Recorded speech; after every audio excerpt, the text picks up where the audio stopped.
Hi, Catherine. Regarding your point about the American Legion's argument against Rugg, I found it interesting and I wanted to share my perspective. I believe that Harold Rugg's education materials and philosophy did have an American and even capitalist aspects, and here's why. I have about four reasons on why American, and then I'll talk about uh, why I was capitalist.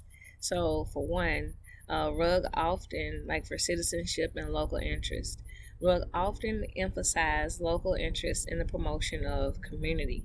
While he occasionally made comments about other countries like Russia, his primary focus was the local communities. And this aligns with active citizenship and community engagement, which are important American values. Rugg also had democratic methods. His approach was democratic in nature.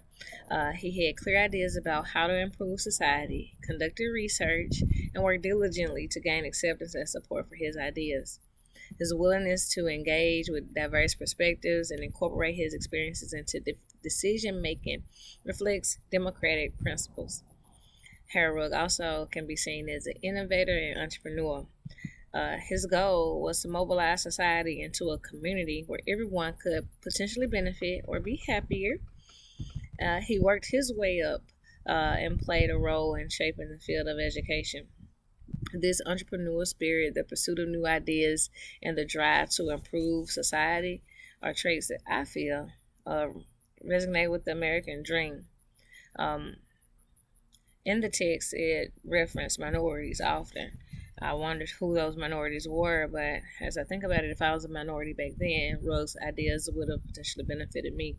He advocated for education for all, and this was not a widespread ideology during the time. And I feel like these values of equal opportunity and access to education are American views, right? Um, Now, as far as capitalism, Rugg's vision of a society, being a plentiful society, being made possible by automation and industrialism, reflects forward thinking.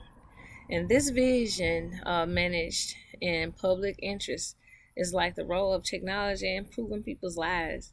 Rugg's ideas, I think, could have potentially contributed to a more equitable society where communities thrive because they are not burdened down by economic insecurities. I wonder what society will look like today if society had worked to become more equitable back then. Uh,